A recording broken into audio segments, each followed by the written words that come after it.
आप और मैं हूं आपके साथ शीरीन। सबसे पहले आपको इस वक्त की बड़ी खबर बता देते हैं, क्योंकि राज्यों में कोरोना के नए मामलों की संख्या नहीं घट रही है। यूपी में बीते 24 घंटे में कोरोना के 35,614 नए मामले सामने आए। वहीं महाराष्ट्र में बीते 24 घंटे में कोरोना के 66,191 नए मामले सामने आए हैं। 18 से 45 साल के लोगों को गुजरात में मुफ्त में वैक्सीन लगाई जाएगी। गुजरात सरकार ने मुफ्त वैक्सीनेशन का ऐलान किया है, तो ये एक राहत की खबर गुजरात की।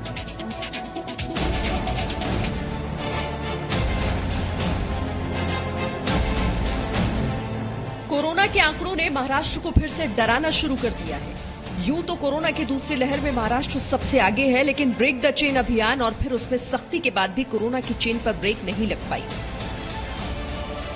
महाराष्ट्र में पिछले 24 घंटों के आंकड़ों पर गौर करें तो कोरोना के 66,191 नए केस सामने आए, जबकि कोरोना से 832 लोगों की मौत हुई है।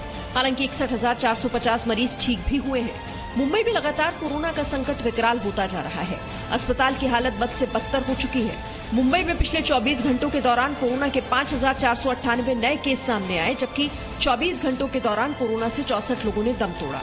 महाराष्ट्र जैसे हालात गुजरात के भी हैं। गुजरात में कोरोना के रिकॉर्ड तोड़ केस सामने आ रहे हैं। गुजरात में पिछले 24 घंटों में कोरोना के 14,296 नए मामले सामने आए, जबकि 157 लोगों की मौत हुई। गुजरात में लगातार कोरोना के मरीज अस्पताल पहुंच रहे हैं। कोरोना के मामलों को रोकने के लिए प्रशासन भी हाथ पांव मार रही है, लेकिन कोई सुधार नहीं दिख रहा। अगर गुजरात के 4 शहरों के आंकड़ों पर गौर करें तो पिछले 24 घंटों में अहमदाबाद में 5,864 कोरोना के केस सामने आए। वहीं सूरत में 2,103 लोग कोरोना से संक्रमित हुए हैं, जबकि वडोदरा में 760 और राजकोट में 676 कोरोना के नए केस सामने आए।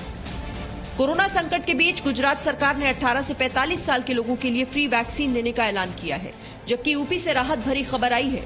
यूपी में पिछले 24 घंटों में पॉजिटिविटी रेट में गिरावट दर्ज की गई। यूपी में पिछले 24 घंटों में कोरोना के 35,614 नए केस सामने आए, जबकि 208 लोगों की मौत कोरोना की वजह से हो गई। 25,633 कोरोना मरीज ठीक हुए हैं।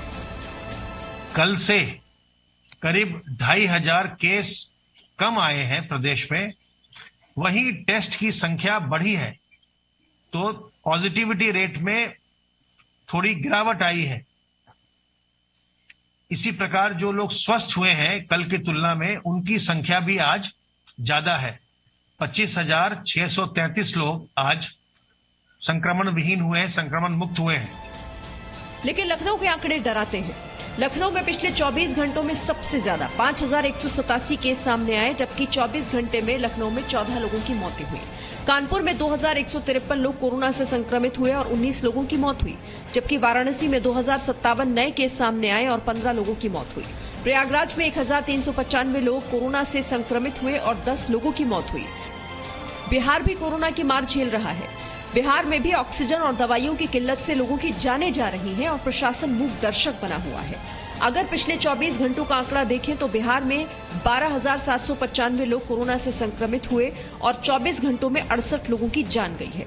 हालांकि 7,533 लोग ठीक भी हुए हैं। कोरोना के कहर से मध्य प्रदेश भी अछूता नहीं। मध्य प्रदेश में भले ही कोरोना को लेकर शिवराज सरकार कई अभियान चला रहे हैं, लेकिन कोरोना थमने का नाम नहीं ले रहा। मध्य प्रदेश में पिछले 24 घंटों में 13,601 नए मामले सामने आए। वहीं 92 लोग कोरोना की लड़ाई हार गए, जबकि 11,324 लोगों ने कोरोना को मात दी। यानी कोरोना पूरे देश को अपनी गिरफ्त में जकड़ चुका है। कोरोना लोगों को बीमार तो बना रहा है, लेकिन उसके साथ सिस्टम भी बीमार पड़ गया है, जिसका हर्जाना देश को चुकाना पड़ रहा है। ब्यूरो रिपोर्ट, जी मीडिया। और दिल्ली में कोरोना संक्रमित लोगों के लिए एक बड़ी खबर है। दिल्ली के छतरपुर में 500 बेड वाला कोविड केयर सेंटर शुरू किया गया है। आज सुबह 10 बजे से कोरोना मरीजों की भर्ती इसमें होगी। राधा स्वामी व्यास कैंपस में बने कोविड सेंटर को आईटीबीपी ने तैयार किया है और आज से कोविड सेंटर से जुड़े हुए हेल्पलाइन नंबर भी शुरू हो जाएंगे।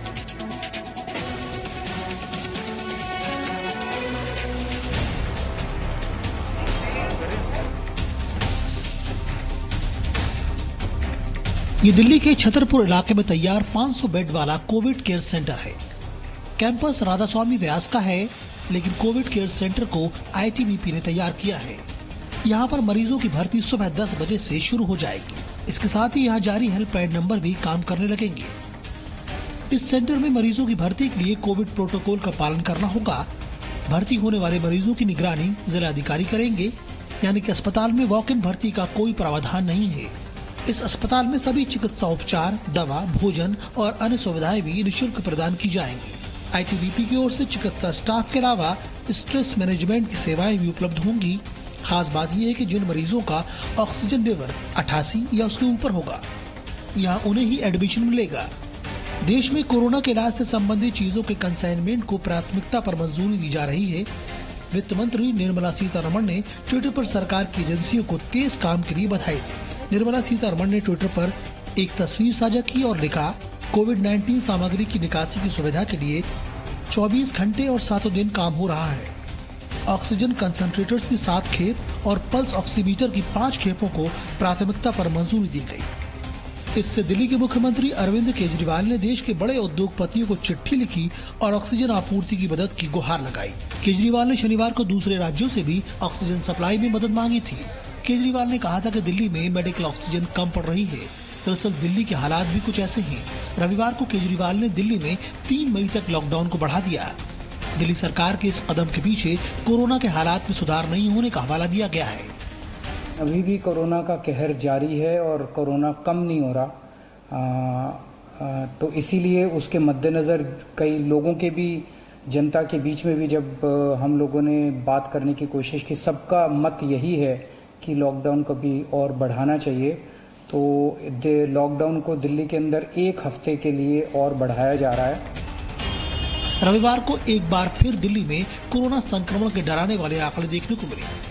दिल्ली में पिछले 24 घंटे में कोरोना से 350 लोगों की मौत हो गई। वहीं एक दिन में कोरोना के 22,933 नए केस मिले। दिल्ली में संक्रमण की पॉजिटिविटी रेट 30.21% हो गई है। अभी दिल्ली में 94,592 एक्टिव केस हैं। दिल्ली में कोरोना संक्रमण की रफ्तार बेकाबू है। डॉक्टर्स से लेकर हेल्थ वर्कर्स तक दिन रात अपने काम में जुटे हैं। कोशिशें सांसों की टूटती डोर को बचाने की है। हर कोई कोरोना से लड़ाई लड़ रहा है। मुसीबत के वक्त जरूरत है संयम और साहस की, क्योंकि जब सारे उपाय ही खत्म होने लगे तो धीरज ही सबसे बड़ा हथियार बन जाता है। ब्यूरो रिपोर्ट, जी मीडिया। आपको दिल्ली में नया कोविड केयर सेंटर जो छतरपुर में बना है और उसकी क्षमता 500 बेड की है, इसके बारे में जानकारी देते हैं। इसके लिए हेल्पलाइन नंबर्स भी जारी किए गए हैं ताकि आप उन नंबर्स पर फोन कर जानकारी ले सकें। 011-266-55547। इसके अलावा हेल्पलाइन नंबर है 011-266-55548, 011-266-55549। इसके अलावा एक और नंबर 011-266-55949, 011-266-55969। ये हेल्पलाइन नंबर्स जहां पर आप फोन करके बेड के बारे में जानकारी ले सकते हैं और आज सुबह 10 बजे से इसकी शुरुआत होने जा रही है। तो देखिए, ऑक्सीजन की किल्लत सिर्फ दिल्ली में नहीं है, दिल्ली के आसपास के इलाकों में भी यही हाल है। ऑक्सीजन की कमी से गुरुग्राम के एक अस्पताल में 4 लोगों की जान चली गई, जबकि भिवाड़ी के एक अस्पताल में भी ऑक्सीजन की कमी ने 4 मरीजों की जान ले ली।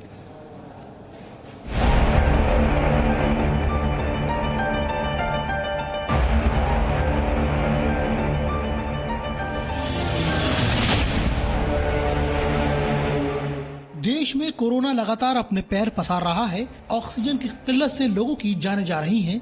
ऑक्सीजन और दवाइयों की कमी से लोग परेशान हैं और सिस्टम लाचार। दिल्ली और उसके आसपास के इलाकों की हालत तो बद से बदतर हो चुकी है। रोज किसी न किसी अस्पताल में ऑक्सीजन की कमी से लोगों की मौतें हो रही हैं। ये गुरुग्राम का कथूरिया अस्पताल है।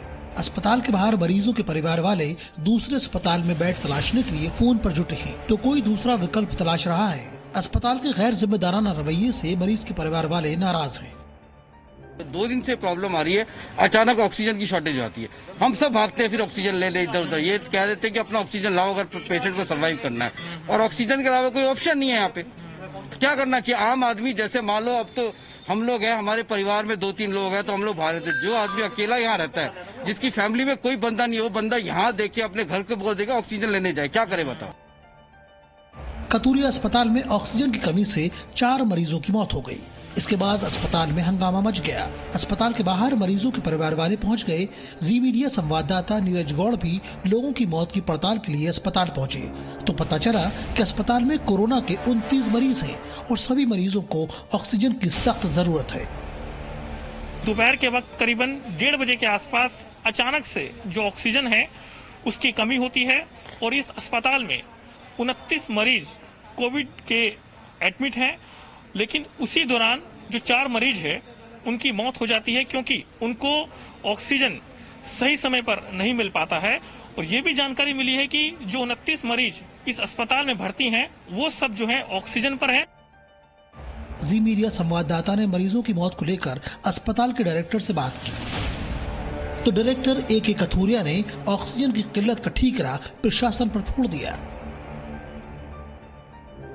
प्रशासन ने, मैंने जब फोन किया, हमारे जो है यहाँ के जो है चीफ कमिश्नर साहब जो है चीफ मेडिकल ऑफिसर हैं, उनसे मेरी बात हुई है, एसडीएम साहब से बात हुई है, तो उन्होंने एक आश्वासन दिया कि ठीक है जी ऑक्सीजन जो है जल्दी से जल्दी पहुंचा दी जाएगी, मगर यह ऑक्सीजन अभी तक नहीं पहुंचाएगी। पूरी कोशिश की है जिससे हमें जो है ना अपने मरीजों को जो है सेवा करने का मौका मिले, मगर हालात ये है कि ऑक्सीजन जो है सरकार की तरफ से कोई मुहैया नहीं कराई गई।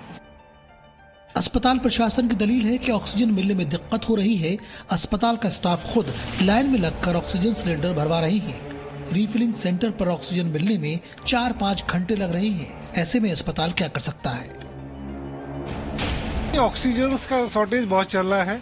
हम लोग भी काफी प्रयासरत हैं और हमने गवर्नमेंट को हर लेवल इंफॉर्मेशन दे रखी है और उसका सपोर्ट जो भी मिल रहा है कर रहे हैं। अच्छा। हमारी पूरी टीम लगी हुई है। नाइट्स में मानेसर से जहाँ भी हमें पता चलता है कि वहाँ ऑक्सीजन मिल रही है, हम लोग वहाँ पर पहुँच रहे हैं और वहाँ से ऑक्सीजन की पूर्ति करने की कोशिश कर रहे हैं। गुरुग्राम में ही नहीं, रेवाड़ी में भी ऑक्सीजन की कमी से 4 मरीजों की मौत हो गई। यानी सरकारें भले ही ऑक्सीजन और दवाइयों की कमी को पूरा करने का दावा कर रही हों, लेकिन पिछले 5 दिनों से दिल्ली और उसके आसपास के इलाकों में ऑक्सीजन और दवाइयों का टोटा है।